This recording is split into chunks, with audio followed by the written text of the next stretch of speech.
Greg, tu aimerais gagner du temps? Bien sûr, mais comment? J'imagine que dans ton travail, tu as pas mal de tâches répétitives. Et mettons qu'une action de ce type te prenne 5 minutes par jour, sur une année, ça fait combien? Beaucoup de temps? Ouais, c'est ça, 1360 minutes, soit 22,7 heures, donc quasiment un jour complet. Ah, quand même. Et du coup, comment je fais pour récupérer ce temps-là, Rémi? Eh bien, tu automatises. Bonjour et bienvenue sur encore un podcast tech. Une sélection du meilleur de la tech une fois par semaine. Salut Rémi, Salut Greg, comment ça va? ça va très bien et toi? Bah ma foi, très bien, très bien. Écoute, On on va devrait trouver. automatiser cette introduction. Je pense qu'on pourrait en plus. Salut Rémi, Eh, comment ça va? Mais chaque semaine, vous avez le même ton, je comprends pas, c'est bizarre quand même. Vous êtes des robots? alors, c'est quand même le cas du générique hein, qui est C'est vrai. automatisé. Ah mince, attends, t'as gâché le suspense là, merde. Je Les gens pense croyaient qu'ils qu'on avaient, chantait à chaque je fois. pense qu'ils avaient remarqué. Peut-être, Mais j'avoue. sauf ceux qui tombent pour la première fois sur un C'est épisode. Et vrai, ok, bienvenue. je viens de casser un mythe. Et bienvenue parce que je sais qu'on a des nouvelles personnes qui nous écoutent toutes les semaines. Voilà, j'ai une personne qui m'a dit hier, pas plus tard qu'hier, Grégory, j'ai pris le petit déjeuner avec toi. Je dis, ah Ah, ouais, je me sympa. souvenais pas de ça. Et en fait, voilà, il avait écouté un récent épisode de notre podcast et donc c'était très cool, Bah ouais, d'être dans les effectivement. oreilles des gens à des moments inattendus. Bah ouais, grave. C'est mieux que aux Euh, toilettes, tu vois. Franchement, je Mais prends bon, tout. encore, nous on Mettez-nous prend, nous on n'importe prend. où. Ouais, ouais. Moi, franchement, il n'y a pas de problème. Et où vous Exactement. voulez. Même Café sous la croissant, douche. toilette, ou voilà, où Ouais, vous allez, voulez. On est il n'y a pas ravis. Tant que vous il y a mettez, pas 5 étoiles. Il n'y a pas de, il y a pas de mauvais, il y a pas de mauvais endroit pour nous écouter. exactement. C'est ça qui est bien. Ok. Du coup, aujourd'hui, Rémi, bah ouais, on l'a dit très rapidement, n'hésitez pas à nous noter, à partager le podcast hein, si vous trouvez qu'il est intéressant, qu'il vous apprend des choses, Ou pas d'ailleurs, ou hein. simplement, voilà, ou pas. Si vous le trouvez nul, ne partagez-le, ça me fait de la pub quand même. On prend.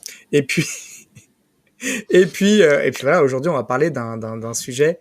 Alors, c'est toi qui as eu l'idée du sujet, et j'ai tout de suite, Bah validé. forcément, forcément. Parce que voilà, tu commences à me connaître, hein, Rémi. Tu sais les sujets qui me chatouillent et celui-ci en fait partie. Alors du coup, on va parler aujourd'hui d'automatisation. Mais avant tout, c'est quoi l'automatisation, Rémi? Alors, automatisation, c'est bon, c'est un petit peu logique avec son nom, mais si on n'utilise pas le mot automatisation, ça serait l'action de déléguer une tâche à un processus qui va être réalisé sans qu'on y touche. Donc, voilà, automatisation. Le déclencheur de cette action, ça peut être une action de l'utilisateur, un événement extérieur, ou juste une date ou une heure précise. Par exemple, parce qu'on va parler concret. Je rentre chez moi, ça allume automatiquement la lumière s'il fait sombre, et ça lance le dernier épisode d'Encore un podcast tech. En gros, l'automatisation, c'est vous faire gagner du temps, éviter ces tâches répétitives dont on parlait en introduction. Et, alors exactement. Et en fait, du coup, je suis désolé. C'est horrible, j'ai perdu le rythme. Alors du coup, on est un podcast tech, Oui, c'est vrai. donc on Il va parler paraît. tech. Exactement. J'imagine qu'il y a plein d'outils qui permettent d'automatiser. Complètement. Il y en a toute une tripotée. Mais le truc qui est marrant, c'est que c'est pas forcément les plus compliqués qui sont le plus efficaces ou même le plus utilisés. Par exemple, moi, ce que j'ai vu en réfléchissant à qu'est-ce que j'automatisais dans ma vie, finalement, les outils que je vais utiliser le plus, c'est mon application de notes ou mon calendrier. Donc, vraiment, les trucs basiques de chez basique. Mais sinon, on a des applications dont c'est le métier principal, notamment Zapier et IFTTT pour If This Then That, qui sont des ancêtres, je ne sais pas combien de temps ça fait qu'ils sont là, j'ai l'impression que depuis toujours ils sont là, qui vous permettent en fait de lier des applications entre elles. Donc par exemple, l'idée que j'avais en tête, c'est le scénario qui vous permet de recevoir automatiquement un email la veille d'un jour où il va pleuvoir. Comme ça, l'avantage, ça a lié l'application météo ou le service météo à un email. Il y a une action directe et vous, votre action, c'est vous pensez à préparer vos affaires de pluie, vos bottes, votre impair, etc. parce que demain, il va pleuvoir. Donc, c'est mettre en lien des services qui n'ont pas forcément de lien entre eux pour pouvoir créer une action et vous faciliter la vie, hein, tout simplement. Ouais, juste une question. Comment pour être un peu concret, comment tu Ouais. automatises avec ton calendrier ou ton app de prise de notes? Alors moi, ce que je fais, donc mon application de prise de notes, alors plutôt de post-it, ça s'appelle Google Keep. On en avait parlé dans l'épisode de nos notes, enfin de nos applications préférées. Et en gros, c'est comme une application avec plein de post-it dedans. Et ce qui est chouette, c'est qu'on peut mettre des petits rappels. Et donc moi, j'ai un rappel principal qui est toutes les semaines, je dois payer le parking parce que ma voiture dort dehors. Donc voilà, j'ai un rappel et ça permet de ne pas l'oublier. Et ça, on peut le faire avec. Ah si, l'autre exemple, c'est que j'ai un code d'abonnement pour je crois qu'il est dans 4 ou 5 mois, j'ai un renouvellement et j'ai un code promo pour cet abonnement. Ben, je me suis fait une note avec un rappel pour dans 4 ou 5 mois pour me rappeler que j'ai ce code. Et comme ça, ben, je peux l'oublier, il est là quelque part et il apparaîtra quand j'aurai besoin de lui. T'as complètement raison de dire que s'il y a des alternatives comme Zapier, IFTTT, on pourra en donner des beaucoup plus récentes et plus puissantes. Après, il y a vraiment eu une démocratisation de ces outils un petit peu d'automatisation, ou de ces processus d'automatisation dans des applis qu'on utilise tous les jours. Et effectivement, je vais donner sur Apple, l'application Rappel par exemple. Te permet, tu peux noter un rappel et ce rappel va s'afficher quand tu es au téléphone avec quelqu'un, par exemple, ou quand tu arrives ou quand tu quittes un lieu, ou quand tu te connectes à un appareil Bluetooth, par exemple. Donc, typiquement, quand tu arrives dans ta voiture, ça peut t'afficher un message. Et donc, tu peux contextualiser. Alors, c'est très pratique. Par exemple, si tu fais tes courses, tu dis... Je savais que c'était le bon sujet pour toi. Quand tu arrives au supermarché, automatiquement, il t'affiche ta liste de courses. Comme ça, tu es sûr de rien oublier. Et ça, voilà, il y a plein d'automatisations comme ça qui reposent, en fait, qui consistent à articuler et à déclencher des choses quand il y a une condition qui se produit. Et une condition, ça peut être à peu près n'importe quoi, notamment une localisation. Ouais, ça c'est chiant. On va y venir sur toutes les autres. Mais en gros, j'ai plusieurs catégories d'exemples d'utilisation. Donc on va y aller au travers. La première, c'est pas oublier les choses importantes, et ça pour moi c'est le top. Enfin, c'est ce qui est vraiment génial. Ensuite, quelques tips de productivité, santé, bien-être, maison et finances personnelles. Donc, pas oublier les choses importantes, j'en ai parlé, Google Keep, ça marche aussi. Avec Apple Note, on peut mettre des petits rappels ? Alors, Apple Note, tu peux pas mettre de rappel. Non, je crois pas que tu puisses mettre de rappel. Mais tu as une application rappel dédiée. Ah ouais, voilà. Fastoche. Et donc ça, c'est génial parce que ça vous libère une charge, un espace mental qui est génial. Vous rajoutez, ça vous rappelle tout de suite. C'est cool, quoi. Un truc vachement important aussi, c'est la sauvegarde automatique de mes photos. J'utilise Google Photos, je crois que toi aussi. Et ça, pareil, je prends une photo, tac, elle est sauvegardée. Donc, c'est-à-dire que je fais tomber mon téléphone le lendemain, il prend l'eau, etc. C'est pas grave. Enfin, je serais triste parce que bon, c'est une certaine somme. Mais d'un autre côté, j'ai pas perdu toutes mes photos, les choses auxquelles je tiens vraiment. Et ensuite, ce qui est intéressant, c'est sauvegarde d'articles à lire plus tard. Je sais que toi et moi, on passe notre temps sur Internet, on clique sur des liens, on a un article à lire, un autre deuxième article à lire, un troisième article à lire. Au bout d'un moment, ça fait beaucoup d'articles à lire. Toi, Greg, c'est quoi ton processus là-dessus ? En fait, c'est pour le coup, dès que je tombe sur un article, que ce soit via mes passages sur Twitter, LinkedIn ou autre, ou un truc que je trouve sur une newsletter ou sur le web, je vais directement aller mettre ça dans un SaaS quelque part. Qui est aujourd'hui, moi j'utilise une application qui s'appelle Read, de Readwise. Et du coup, je parcours le truc, et si c'est pertinent, je l'archive. On pourrait revenir sur notre épisode du deuxième cerveau.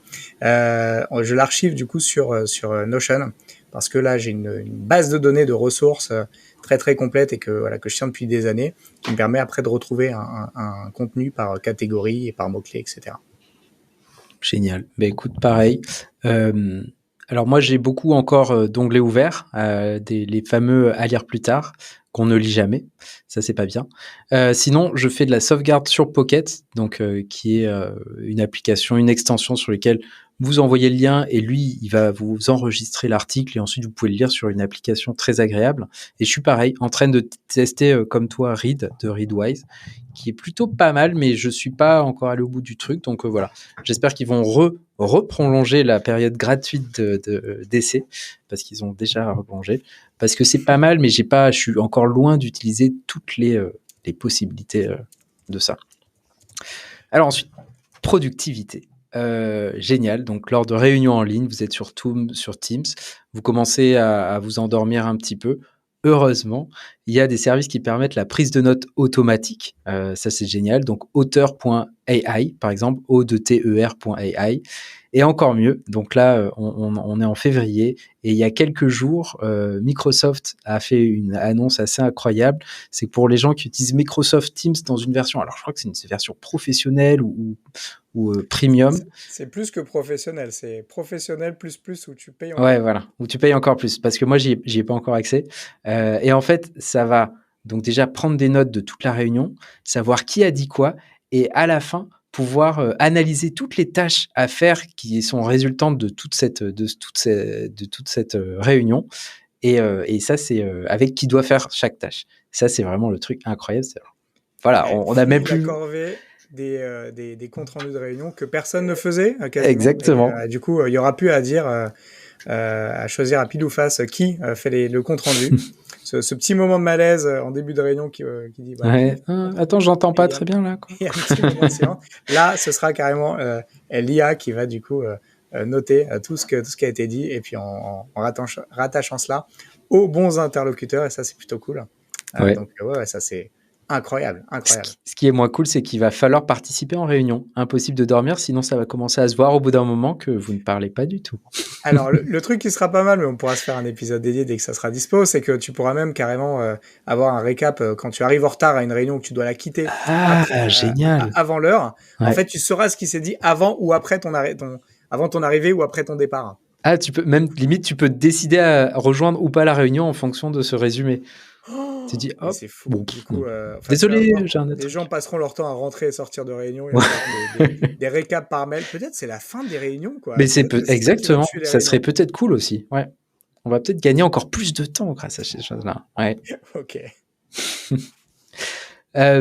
Ensuite, alors au boulot, je pense que ça t'arrive aussi pas mal.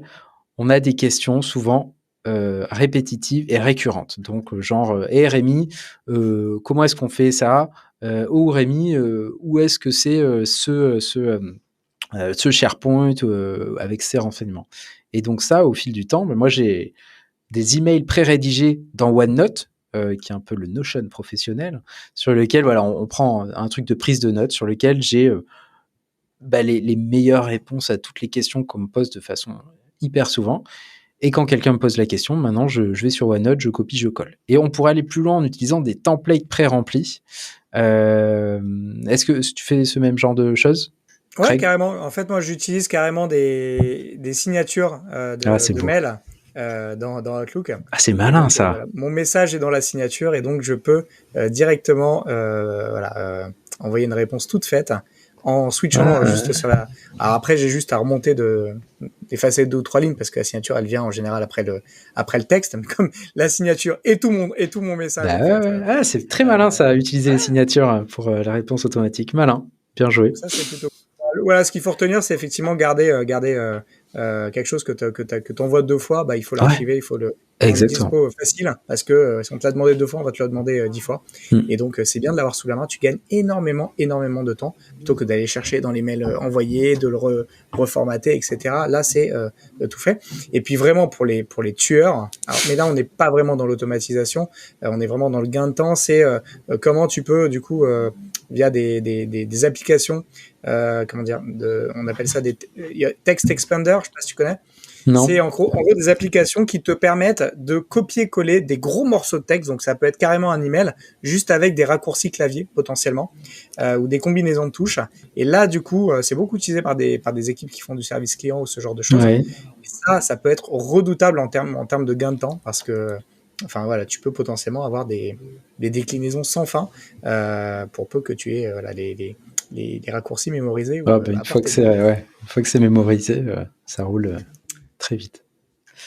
Qu'est-ce que j'avais d'autre aussi? Ah ouais, quelque chose que j'ai commencé à faire assez récemment et que j'aurais dû faire il y a très longtemps, c'est la catégorisation automatique. Toujours dans les emails, c'est que on reçoit des tonnes d'emails et il n'y a pas forcément des actions ou des priorités à faire dès qu'on reçoit l'email. Et donc, une bonne manière de taguer, donc vous pouvez le faire dans Gmail, vous pouvez le faire dans Outlook, j'imagine dans l'application Mail aussi, c'est que vous pouvez par exemple taguer ou ranger l'email en fonction de qui vous l'a envoyé. Un autre élément, ça peut être en fonction de si vous êtes le principal récipiendaire, destinataire, ouais, plutôt, ou si vous êtes juste en copie. Si vous êtes en copie, vous pouvez le mettre dans une couleur et vous vous dites, bah, les oranges clairs, bah, j'y regarderai plutôt. Par contre, si vous êtes le seul destinataire principal, bah, il y a peut-être un truc qui est pour vous. Et vous pouvez faire même pire. Vous pouvez mettre, vous êtes le destinataire principal et votre chef est en copie. Là, vous dites, allez, vas-y, faut que j'exécute. Ils vont dire, oh là, qu'est-ce qu'il est efficace. Très bon moyen de prioriser tes messages quand tu reviens de vacances, ça. Exact. Et oui, c'est vrai, ça. Ouais, carrément. Et donc ça, c'est pas mal. C'est assez simple à faire. C'est que des règles à mettre en place et qui peuvent vous faire gagner quand même pas mal de temps. Et ensuite, quelqu'un qui est assez fou. Donc là, c'est quelqu'un qui est dans le venture capital. Donc là, je me souviens jamais du nom en français. Capital Risk. Capital Risk, exactement. Yohei Nakajima. Vous trouverez le lien vers un article qui explique tout ce qu'il fait. Mais pour vous dire un petit peu, lui, il est vraiment l'étape supérieure. Il utilise ChatGPT 3, dont on a parlé dans précédents épisodes, et une base de données dans Airtable. Et donc, qu'est-ce qu'il fait ? Lui, il va automatiser le tri et l'analyse de ses emails. En fait, tous ces emails sont transférés dans une base de données Airtable qui est genre un Excel, mais en ligne et plutôt propre. Et dès qu'il va revoir quelqu'un, donc par exemple le fondateur d'une boîte pour faire le point, il va appeler ChatGPT qui va lui faire un résumé de tous les échanges précédents. Et donc il aura un résumé de toutes les interactions qu'il a eues avec cette personne. Ça lui permet de voir où il en est de la relation, parce qu'il voit quand même beaucoup de gens dans ses journées, et donc de ne pas perdre de temps à refouiller sur tous les emails, parcourir les emails, et ChatGPT va permettre de synthétiser tous ces échanges et en faire un truc assez digeste. Donc c'est vrai que ça, moi je trouve que c'est vraiment génial. Le seul problème que j'ai, c'est qu'il n'a pas détaillé explicitement comment il fait, et donc là je dis donne-nous les réponses, parce que c'est vraiment cool. Et il donne un exemple pour la vie, pas forcément, plutôt la vie personnelle, c'est que lui, il galère un petit peu à se souvenir de toutes les dates où il faut payer les factures, quand est-ce que est la kermesse de l'école, etc. Donc, il a centralisé tous les emails de l'école de ses enfants. Ensuite, il fait une requête, par exemple, quand est-ce qu'il faut payer la cantine, et bim, il a sa réponse. Enfin, ChatGPT lui dit la réponse automatiquement. Ou une question, alors je vais pas le dire vraiment, ou alors, allez, on est entre nous. Je me souviens jamais de la maîtresse de mon fils, son prénom. Là, je pourrais dire comment s'appelle la maîtresse. Et tac, je le saurais en une seconde. Et ça, c'est... Ouais. Ce qui est super intéressant, c'est que du coup, tu stockes toutes ces infos qui sont... Parce que avec ChatGPT, on a beaucoup parlé d'informations qui étaient publiques ou sur Internet. Ouais. Là, en fait, c'est vraiment le niveau au-dessus. Et d'ailleurs, c'est pas ChatGPT qui l'utilise, c'est GPT-3 qui est en fait la technique qu'il y a derrière ChatGPT et que tu peux utiliser via des API dans des applications et en développant un petit peu. Et donc lui, en fait, c'est ça qu'il fait, c'est-à-dire que il applique cette techno à ses contenus. Et en l'occurrence, là, les contenus, c'est sa boîte mail ou ce genre de choses. Et donc, grâce à cette techno, il a, c'est les mêmes fonctionnalités que ChatGPT, c'est-à-dire la capacité de résumer, de mettre en avant, d'interroger en recherche naturelle et puis d'avoir une récite qui tient la route. Et c'est tout ça qu'il applique finalement à ses contenus à lui. Et c'est vraiment l'assistant personnel plus. C'est ça. On a beaucoup parlé de ChatGPT comme d'un assistant personnel, mais c'est juste un assistant personnel qui ne te connaît pas. Là où c'est le niveau au-dessus, et clairement, je pense que c'est le futur assez proche. Ah oui, je pense. Comment tu vas plugger ces trucs-là sur ce qui t'appartient, sur tes données à toi. Ouais. Et là, ça va être redoutable. Ça va être phénoménal. Un collage avec Airtable et GPT-3 via des API, etc. Et je pense que c'est assez compliqué à transposer. Tu vois, si nous donnait la notice, je pense qu'on mettrait bien quelques heures, toi et moi, à le reproduire. Mais par contre, une fois que c'est en place, c'est Ah, incroyable. ça doit être super puissant. Ouais. Voilà, faut juste que ce soit packagé et puis t'imagines la même chose au travail, quoi. Tu rentres de vacances, justement, fais-moi un récap, le fameux mail récap, tu sais. Ouais. Et ben en fait, il y a plus besoin. Tu demanderas à ton Outlook, résume-moi ce qui s'est passé et ce qui attend une action urgente de ma part les 3 dernières semaines. Et là, bim, tu auras une synthèse en 4 paragraphes avec les actions et les priorités qui sera automatiquement déroulée, quoi. Tu n'auras plus à prendre la journée ou la demi-journée de ton retour de congé pour traiter tes mails de vacances. Ça, clairement, enfin, il n'y a rien au niveau tech qui ne rendrait pas ça possible demain. Et puis, d'autant qu'on a annoncé voilà, comment dire, le deal entre Microsoft et OpenAI qui vraiment va nous amener probablement ce type de fonctionnalité sur un plateau. Ah, mais clairement, surtout que là, donc OpenAI a annoncé il y a quelques jours, semaines, le temps passe si vite, l'abonnement payant, enfin, qui permettait de passer devant, parce que vous avez essayé, vous avez vu que c'est assez souvent en carafe.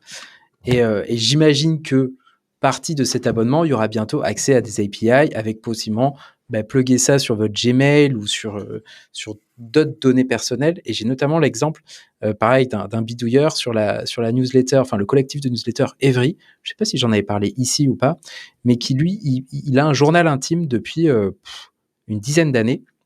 Et donc, il a donné ça à manger à GPT-3 et ensuite, il lui a posé des questions. Et ça fait une sorte de thérapie. En fait, ChatGPT a analysé tout ce qui marquait et puis trouvé des patterns, etc. Et donc, bon, c'est pas un thérapeute, hein, c'est pas un vrai thérapeute formé, etc. Mais n'empêche que ça permet de retrouver tous ces automatismes qu'on a ou ces manières de penser. Et donc, c'est là où ça devient vraiment intéressant. Et ce côté assistant personnel, je pense que moi, avant la fin voilà, on est à peine en février. Je pense qu'avant la fin de l'année, même avant la fin de l'été, on a ce genre d'API qui permet d'aller fouiller et de proposer un service personnalisé pour toi. Donc ça je l'attends carrément avec impatience. Ouais, ça, tu paierais pour ça, Rémi, ou pas? Ouais, ah ben là, en fait, ils ont annoncé donc $20 pour ça, ouais, carrément.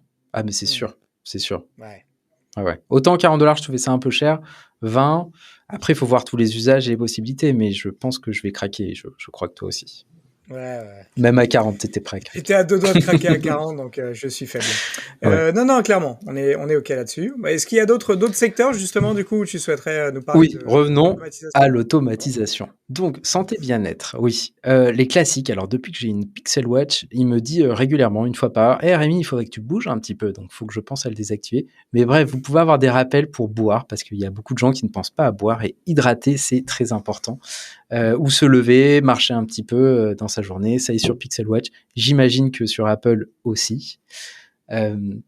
Si vous prenez des médicaments souvent, ou même si vous avez un traitement temporaire, vous pouvez pareil avoir des rappels journaliers ou hebdo de prendre vos médicaments. Et ça, tout simplement via votre calendrier. Vous mettez un rappel récurrent pendant 2 semaines. Ça permet de pas avoir le stress de se dire 3 heures plus tard, mince, j'ai loupé, il fallait que je le prenne ce matin. Donc ça, c'est chouette. Rappel de rendez-vous. C'est même Ouais. intégré à l'application santé sur Apple. Ah bah, logique, ce qui fait que du ouais. coup, tu peux renseigner tes posologies, c'est comme ça qu'on dit. Ouais. Voilà, quand tu prends des médicaments régulièrement et donc voilà, tu renseignes le médicament, les fréquences et donc ça évite justement de te poser la fameuse question, est-ce que je l'ai pris aujourd'hui ou pas? Exactement. Et du coup, t'en prends 2 et alors que voilà. En facile et que j'ai expérimenté ce matin, rappel de rendez-vous médicaux. Donc Doctolib par exemple, quand vous avez pris un rendez-vous, c'est génial parce qu'il vous le rappelle 24 heures avant et je crois 1 heure avant pour être sûr de pas l'oublier. Donc c'est cool pour nous patients, mais côté praticien, c'est aussi hyper pratique parce que tout le temps qui passait à avoir peut-être une secrétaire qui gérait les rendez-vous, qui avait Rémi qui appelait parce que « Ah oui, je vais être en retard, est-ce que vous avez une dispo une demi-heure plus tard ?» Non, et c'est demain. Là, tout est automatisé, on fait ça via un calendrier, donc c'est pratique pour tout le monde. Et l'autre, c'était un exemple que tu avais donné quand on a fait notre épisode sur les utilisations de ChatGPT, planifier des repas sains. Là, on peut demander à ChatGPT de proposer des repas équilibrés pour tant de personnes. Et sinon, vous avez la méthode qui nécessite cette vieille technologie qui est le livre de recettes, qui s'appelle le batch cooking, sur lequel le dimanche, vous prenez 2-3 heures et vous cuisinez tous les plats de la semaine. Maison. On en parlait il y a quelques semaines dans l'épisode 47 de la saison 2 avec le protocole Matter, qui est un standard qui va permettre à différents appareils connectés de communiquer entre eux. Par exemple, vos ampoules avec votre enceinte Sonos, etc. Et là, concrètement, idée de scénario, à l'heure du coucher, vous pourriez avoir toutes les lampes qui s'éteignent automatiquement. Le but, c'est que vous économisez tout simplement de l'argent, de l'énergie. Donc, c'est très bien. Et l'autre truc utile dans la maison, pour toujours se dégager un petit peu d'espace mental, c'est automatiser l'achat de produits ménagers. Vous avez plusieurs acteurs comme en France, il y a Spring, la marque en moins et beaucoup d'autres qui permettent de s'abonner pour, par exemple, les petites, comment ça s'appelle, les petites capsules pour le lave-vaisselle, pour le lave-linge, dentifrice, brosse à dents, etc. Ou bien sûr les Amazon Dash, j'ai vérifié si ça marchait toujours parce que... Ouais, justement, je vous posais la question. Ouais, ça, ils sont toujours là. C'est des petits boutons vendus par Amazon, où quand vous cliquez sur le bouton, tac, ça va passer commande automatiquement de dentifrice, pas de lave-vaisselle, sinon ça ferait un gros stock, de solutions pour nettoyer le lave-vaisselle, etc. Donc c'est plutôt pratique. À ne pas laisser apporter des enfants parce qu'ils pourraient s'amuser à appuyer sur le bouton un peu facilement et du coup faire des achats sur Amazon. Au passage, je te raconterai une fois lors d'un épisode comment j'ai acheté, sans faire exprès, une voiture sur Amazon. Donc, c'est une histoire vraie. Très bien. Non, mais sur l'automatisation des maisons, il y a plein de choses, effectivement. Il y a les capteurs de mouvement qui peuvent être utilisés aussi. Donc, tu vois, typiquement, admettons que tu as une caméra chez toi de surveillance et tu peux automatiquement, quand les enfants rentrent de l'école ou quand la porte s'ouvre, recevoir un SMS ou une notification via l'appli, ou justement, si t'es en vacances, c'est un mouvement un peu suspect. Oups. Et puis, tu peux de la même manière, effectivement, automatiser l'allumage aussi des lumières. Moi, j'ai un scénario qui allume automatiquement les lumières, parce qu'on parlait de l'heure de coucher, autant qu'elle soit stable, ok. Pour autant, l'heure du coucher de soleil, elle évolue pas mal dans l'année. Et donc, moi, j'ai une automatisation qui fait que je n'ai pas à me soucier de ça. Quand le soleil se couche, les lumières s'allument. Enfin, certaines lumières s'allument chez moi. Et donc, du coup, j'ai pas à m'en soucier. Ça se fait de manière très, très naturelle. Et donc, c'est plutôt cool. Ouais, c'est clair. Et dernier point, c'est les finances. Et restez jusqu'à la fin de l'épisode si vous voulez savoir comment Greg a acheté une voiture sur Amazon. T'aurais dû le faire dès le départ, ça. Je suis sûr que les gens seraient restés accrochés jusqu'à la fin. Ça, c'est pas mal. Faut qu'on réfléchisse à faire plus de trucs comme ça.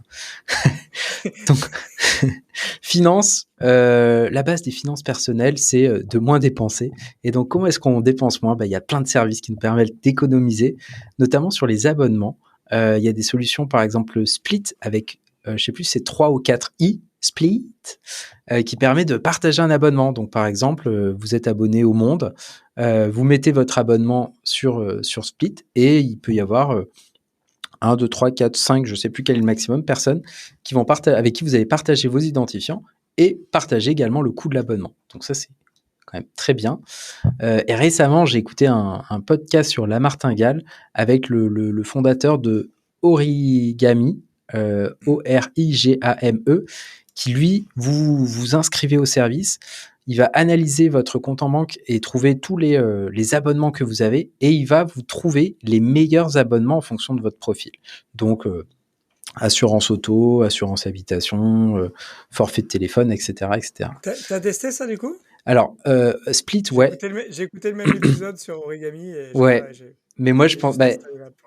non, j'y suis allé, je me suis pas inscrit parce qu'en fait, je pense que je suis plutôt pas mal optimisé déjà sur mes abonnements. Il y a peut-être l'assurance de l'achat de mon appartement. Je sais, ouais, voilà.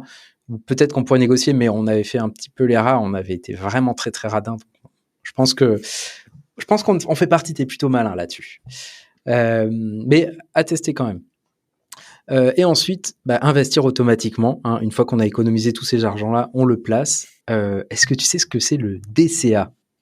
Non, pas du tout. Alors, le DCA, c'est une théorie qui dit que ça s'appelle le dollar cost averaging.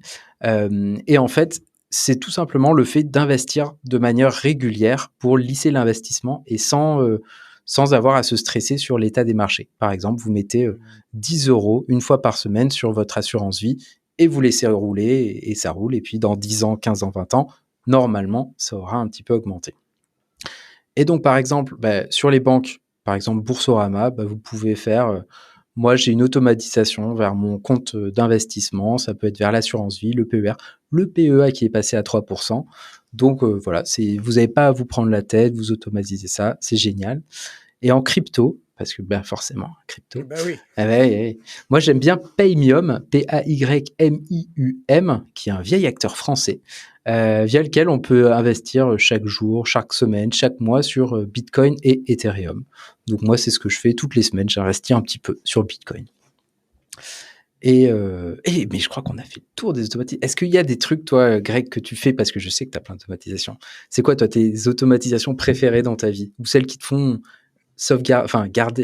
économiser le plus de temps?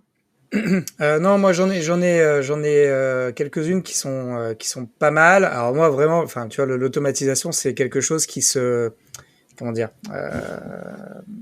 il faut se poser la question toujours de est-ce que ça me fait vraiment gagner du temps.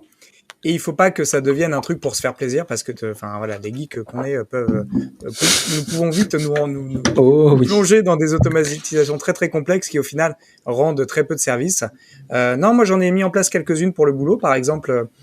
Pour un certain nombre de demandes qu'on peut être admis à me faire, désormais j'ai tout simplement mis en place des formulaires pour remplacer un peu le flux email et formater finalement l'information qui arrive chez moi, et en plus de garder une trace vraiment assez structurée. Donc j'ai mis en place pas mal de formulaires pour répondre à des demandes qu'on peut être admis à me faire. Et donc ces formulaires-là, l'intérêt c'est que je reçois du coup j'ai pas à surveiller ce qui s'y passe, et je reçois des emails sur une boîte dédiée avec une règle email particulière dès que quelqu'un soumet une nouvelle demande.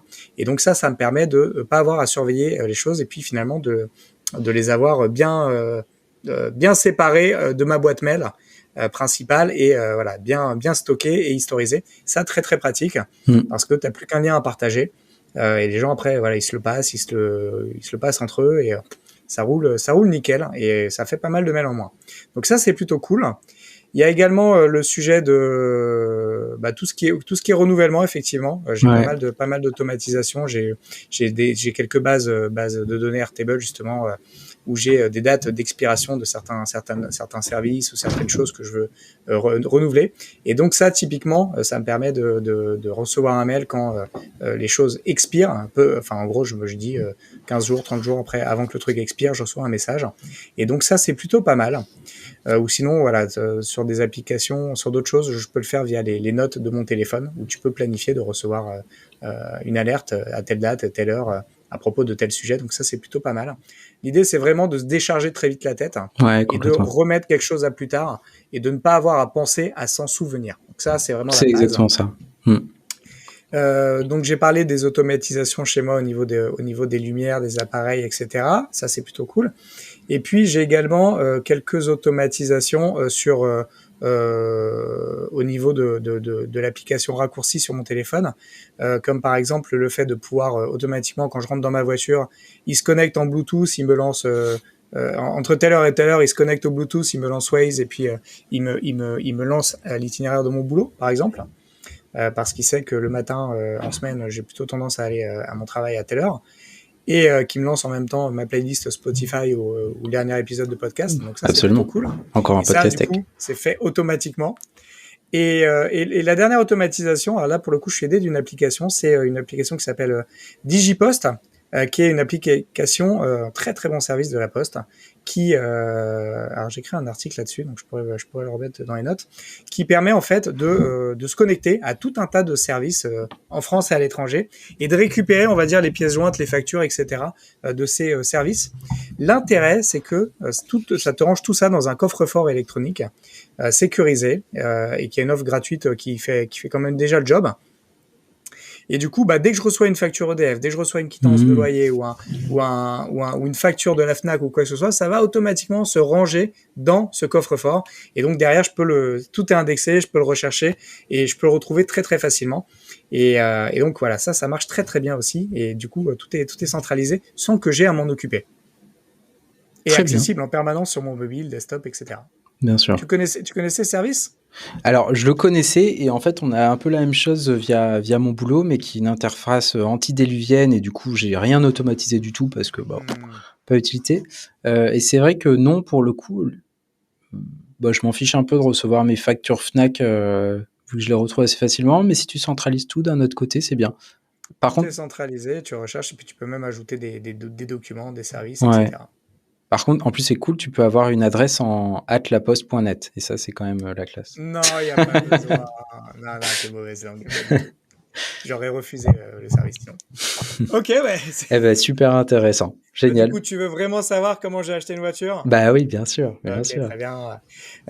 Donc ça, c'est pour ceux qui sont restés jusqu'au bout. Donc en fait, il y a quelques temps, je sais pas si c'est encore le cas, mais Amazon permettait d'acheter des voitures via son appli, en leasing. Ah. Et donc, en fait, un jour, j'étais à une pause café avec des collègues, et puis je commence à leur dire, vous savez, maintenant, Amazon propose des voitures. Et donc, là, je vais sur un des produits. Alors, c'était une Seat, je sais pas quoi, une toute petite Seat violette. Et en fait, je sais pas, de coup, je leur fais la démo, truc et tout, mais franchement, je pensais juste leur avoir montré le produit. Et je reçois quelques minutes plus tard, heureusement que j'ai checké mes mails à temps, un mail disant nous vous confirmons la livraison de votre voiture. C'était une offre en leasing en fait, c'était un truc genre 100 € par mois. Ouais, Donc en ouais. fait, il n'y avait pas besoin de gros papiers, trucs et Et tout ouais. sur le moment. Et en fait, du coup, ça avait lancé la commande quoi. Excellent. Et en plus, c'est l'époque où Amazon, vraiment, quand ils te livraient une voiture, c'était dans t'as le gros camion Amazon qui arrive devant chez toi, qui t'ouvre la boîte avec la voiture qui descend, enfin tout un bordel quoi. Et donc heureusement que je me suis rendu compte de ça parce qu'en plus elle était violette quoi. Donc bon voilà, rien Ça change. J'ai pu heureusement rapidement annuler ma commande, mais voilà, j'ai donc acheté une voiture sur Amazon. Magnifique. Bah écoute, merci beaucoup. Il n'y a plus qu'à automatiser ça, achat d'une voiture tous les mois. ou pas. Cool. Bah écoute, on a fait le tour pour cette semaine. Bah ouais. Merci beaucoup. Merci. Et la semaine prochaine pour un sujet surprise. Sujet. Yes. Salut Greg, ciao. Merci de votre attention. Si l'épisode vous a plu et que vous souhaitez nous aider, laissez votre avis sur Apple Podcast, car les podcasts, c'est le truc le plus dur à découvrir. Pour recevoir chaque nouvel épisode à sa sortie, abonnez-vous sur encoreunpodcast.tech. Vous pouvez également vous abonner à nos newsletters gregtayeb.substack.com et lebrief.tech.